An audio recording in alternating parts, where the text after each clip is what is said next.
عليكم ورحمة الله وبركاته. وعليكم السلام ورحمة الله وبركاته. كيف حالكم أيها الأطفال؟ الحمد لله على كل حال. أريد أن أسألكم أيها الأطفال، هل أنتم جاهزون؟ نعم نحن جاهزون.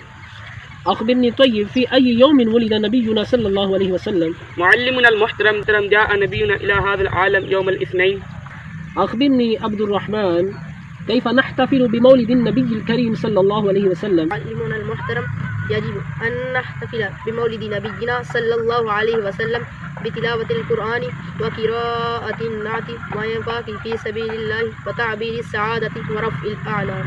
ما شاء الله، جزاك الله. يقول إني من شمائل وفضائل الرسول المختار صلى الله عليه وسلم.